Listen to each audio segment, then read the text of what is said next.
அனைவருக்கும் வணக்கம். இந்த வீடியோவில் நாம் என்ன பார்க்க போகிறோன்னா, செஸ் கேமில் எப்படிலாம் வின்னு கிடைக்கும், எந்தெந்த வகையில் வின்னு கிடைக்கும்னு பார்க்கலாம். செஸ் கேமில் 9க்கும் மேற்பட்ட வகையில் நீங்கள் வின் பெறலாம், வெற்றி பெறலாம். எல்லாருக்கும் தெரிஞ்சது ஒரு 4-5 இருக்கும். இன்னும் கொஞ்சம் இருக்குது, அதை இந்த இதில் பார்க்கலாம்.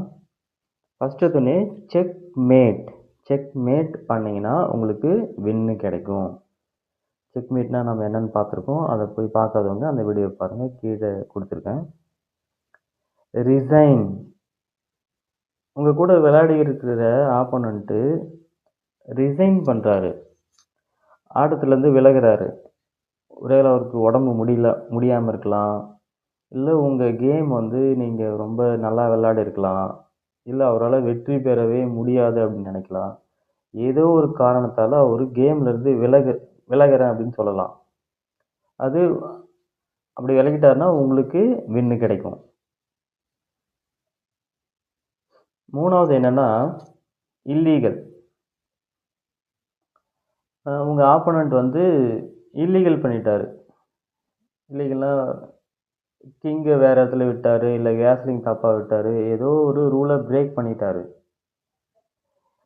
அது இல்லீகலாக கருதி உங்களுக்கு வின்னு கொடுப்பாங்க. சில டோர்னமெண்ட்டில் ஃபஸ்ட்டு இல்லீகல் அலோவ் பண்ணுவாங்க, 2வது இல்லீகல் லாஸ்ன்னு வச்சுருப்பாங்க. அது டோர்னமெண்ட்டில் அனௌன்ஸ்மெண்ட் பண்ணுவாங்க, நீங்கள் கவனமாக கேட்டுக்கணும். ஃபஸ்ட் இல்லீகல் லாஸா இல்லை 2வது இல்லீகல் லாஸா சொல்லிவிட்டு. அப்போ இல்லீகல் பண்ணிட்டாங்க அப்படின்னாக்கா உங்களுக்கு வின்னு கிடைக்கும்.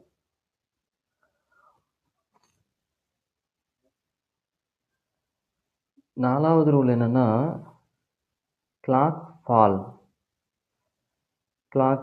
ஆகிடுச்சி, ஃப்ளாக் ஆகிடுச்சி, இல்லை டைம் அவுட் அப்படின்னு சொல்லுவாங்க. நம்ம செஸ் கிளாக்கை பற்றி வீடியோ போட்டிருக்கோம், அந்த வீடியோ பாருங்கள்.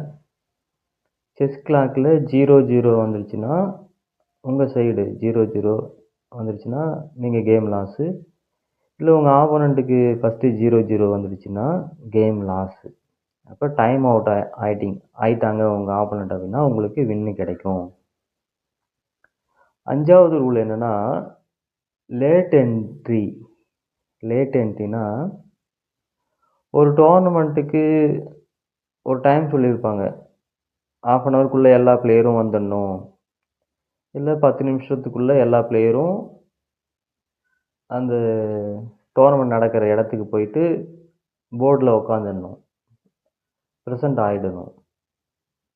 உங்கள் ஆப்போனண்ட்டு வர தவறிட்டார், 10 நிமிஷம் கழித்து வராரு, இல்லை 1/2 ஹவர் கழித்து வராரு அப்படின்னாக்கா உங்கள் ஆப்போனண்ட் லாஸ் பண்ணி நீங்கள் போய் சொல்லணும், ஆர்பிட்ரு லேட் என்ட்ரி வந்துட்டார் அப்படின்னு சொல்லிட்டு சொன்னீங்கன்னா உங்களுக்கு வின்னு கிடைக்கும். அது வாக் ஓவர் அப்படின்னு சொல்லுவாங்க, இல்லை லேட் என்ட்ரி சொல்லலாம், இல்லை ஆப்சண்ட் அப்படின்னு கூட சொல்லலாம். இதன் மூலமாக உங்களுக்கு வின்னு கிடைக்கும். அப்புறம் 6வது ரூல் என்னென்னா பை. இப்போ செஸ்ஸில் எப்பவுமே செஸ் சாஃப்ட்வேர்னு ஒன்று இருக்குது. அது என்ன பண்ணும், பேரிங் போடும்போது இப்போ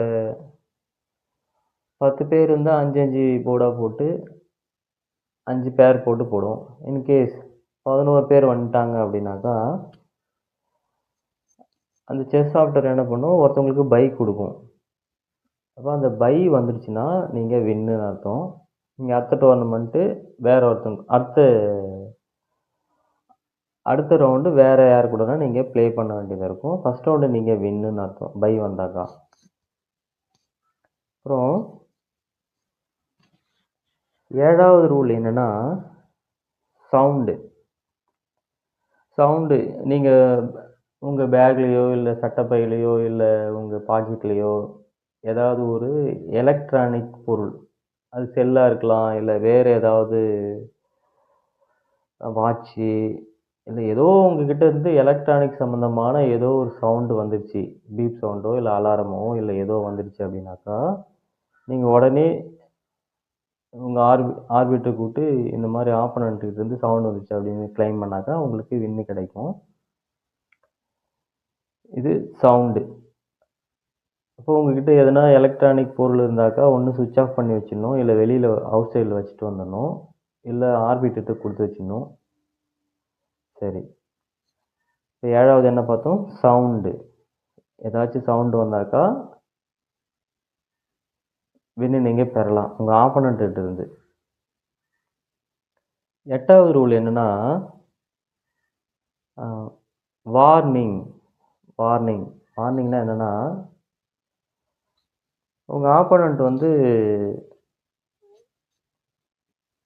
கம்யூனிகேட் பண்ணுறாரு, மிரட்டுறாரு, இல்லை வேறு ஏதாச்சும் த்ரெட்டன் பண்ணுறாரு, இல்லை ஏதோ ஒரு வகையில் உங்களை வந்து புஷ் பண்ணுறாரு அப்படின்னு நீங்கள் நினச்சிங்கன்னா நீங்கள் ஆர்பிட்டர்கிட்ட சொல்லலாம். அப்படி ஆர்பிட்டர் அது உண்மையாக இருக்கும் பட்சத்தில் ஆப்போனண்ட்டுக்கு வார்ன் பண்ணலாம், டைமை குறைக்கலாம், இல்லை டைமை கூட்டலாம், இல்லை உங்களுக்கு பாயிண்ட் கொடுக்கலாம், உங்களுக்கு வின்னு கொடுக்கலாம். ஏதோ அது ஆர்பிட்டருடைய முடிவு. ஆர்பிட்டர்னா அங்கே நடுவருடைய முடிவு. இப்போ எப்பவுமே நீங்கள் ஆப்போனண்ட்டு என்ன பண்ணணும்னா பொலைட்டாக பேசணும், வெர்பல் கம்யூனிகேஷன் தான் பண்ணணுமே தவிர நீங்கள் த்ரெட்டன் பண்ணுற மாதிரியோ, இல்லை வார்ன் பண்ணுற மாதிரியோ, இல்லை வேறு வகையில் எந்த அச்சுறுத்தலும் இல்லாமல் நீங்கள் ப்ளே பண்ணணும். யாராவது உங்கள் ஆப்போனண்ட் அந்த மாதிரி உங்ககிட்ட பேசினாக்கா, நடந்துக்கிட்டாக்கா நீங்கள் ஆர்பிட்டர்கிட்ட சொல்லி நீங்கள் வின்னு பெறலாம். 9வது ரூல் என்னன்னா டிஸ்ட்ராக்ஷன். டிஸ்ட்ராக்ட் பண்ணுறாங்க, அதாவது கவன சிதறல் ஏற்படுத்துகிறாங்க, ஹம்மிங் பண்ணுறாங்க, பாட்டு பாடுறாங்க, இல்லை மேஜை தட்டுறாங்க, இல்லை ஷூவை தட்டிகிட்டே இருக்காங்க. ஏதோ ஒரு வகையில் உங்கள் ஆப்போனண்ட் வந்து உங்கள் கவனத்தை வந்து திசை திருப்புறாரு. இப்போ செக்கு சொல்லணும்னு அவசியம் இல்லை. இப்போ செக்கு வரும்போதுலாம் செக்கு சொல்லணும்னு அவசியமே இல்லை. செக்கு சொல்லக்கூடாது, சொல்ல தேவையில்லை. இப்போ செக் மேட் அப்படின்னு சொல்லக்கூடாது, இல்லை கிளாஸை வந்து வேகமாக டமால்னு அடிக்கக்கூடாது, இல்லை பெண்ணை வந்து இப்படி இப்படி அடிச்சுட்டே இருக்குது. எந்த வகையிலாவது உங்கள் கவனத்தை சிதறடிச்சாக்கா, டிஸ்டர்ப் பண்ணாக்கா நீங்கள் ஆர்பிட்டர்கிட்ட சொல்லலாம். இந்த மாதிரி ஹம்மிங் பண்ணுறாரு, பாட்டு பாடுறாரு, ஏதோ மேஜையில் இது பண்ணுறாரு, என்னை வந்து டிஸ்டர்ப் பண்ணுறாரு, கவனச்சிதறல் ஏற்படுத்துறாரு அப்படின்னு நீங்கள் ஆர்பிட்டர்கிட்ட சொன்னீங்கன்னா அது ஆர்பிட்டருடைய இறுதி முடிவுக்கு அது ஆர்பிட்டருடைய டிசிஷன் மேக்கிங்கில் வரும். அது ஆர்பிட்டர் உண்மையாகவே நீங்கள் பாதிக்கப்பட்டிருந்தாக்கா உங்களுக்கு வின்னு தரலாம், இல்லை ஆப்போனண்ட்டுக்கு ஏதோ ஒரு வகையில் அது வந்து என்ன சொல்லுவாங்க, ஏதோ ஒரு வகையில் பனிஷ் பண்ணலாம், டைமை குறைக்கலாம், இல்லை ஆப்போனண்ட்டுக்கு பாயிண்ட்டு கம்மி பண்ணலாம், இல்லை ஏதோ ஒரு வகையில் ஆர்பிட்டர் முடிவு பண்ணுவார். இன்கேஸ் உங்களுக்கு வின் ஆகிறதுக்கு கூட வாய்ப்பு இருக்குது. இந்த டிஸ்ட்ராக்ஷன், இந்த கவனச்சிதறல் ஏற்படுத்தினா உங்களுக்கு வின்னு கிடைக்கும். அடுத்தது 10வது ரூல் என்னன்னா மால் ப்ராக்டிக்ஸ்னா என்னன்னா, இந்த செஸ் இன்ஜின்லாம் இருக்குது. இப்போ விளையாடிட்டே இருக்கும்பொழுது அந்த செஸ் இன்ஜினை யாராவது ஒருத்தவங்க இந்த பொசிஷனை போட்டு இதில் எது பெஸ்ட்டு மூவ்னு பார்த்துட்டு வந்து நீங்கள் விடக்கூடாது. இல்லை யாராவது உங்களுக்கு அசிஸ்டண்ட் இருப்பாங்க, அசிஸ்டண்ட்னா ஒரு கோச்சராகவோ இல்லை யாரோ ஒருத்தவங்க வந்து உங்கள் பொசிஷனை பார்த்துட்டு உங்களுக்கு ஹெல்ப் பண்ணுவாங்க. அந்த மாதிரி டோர்னமெண்ட்டில் நடக்காது, இருந்தாலும் நடக்கிறதுக்கும் வாய்ப்பு இருக்குது. அந்த மாதிரி யாராவது மால் ப்ராக்டிக்ஸ் பண்ணிட்டாங்க அப்படின்னாக்கா அவங்களோட அசிஸ்டண்ட் வச்சு இந்த பெஸ்ட் மூவ் வச்சுட்டாங்க, இந்த மாதிரி ஒரு யோசித்து வாய்ப்பே இல்லை அப்படின்ற போது அது உண்மையாக இருக்கும் பட்சத்தில் உங்களுக்கு வின்னு கிடைக்க வாய்ப்பு இருக்குது. அது ஆர்பிட்டருடைய இறுதி முடிவு.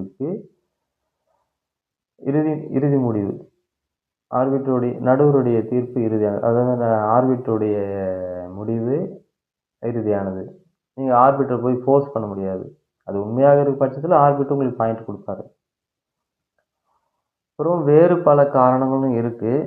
அது அந்தந்த டோர்னமெண்ட்டை பொறுத்து, சூழலை பொறுத்து, இடத்தை பொறுத்து, காலத்தை பொறுத்து, உங்களுடைய ஆப்போனண்ட்டை பொறுத்து வேறு பல காரணங்கள்னாலையும் ஆர்பிட்டருடைய முடிவு வந்து நீங்கள் ஒபே பண்ணணும். இப்போ டோர்னமெண்ட்டை முடிக்கணுன்றதுக்காக ஆர்பிட்டர் எந்த ஒரு இதுவும் பண்ணலாம். அது ஆர்பிட்டருடைய சிறப்பு அதிகாரம். வேறு பல காரணங்களும் இருக்குது.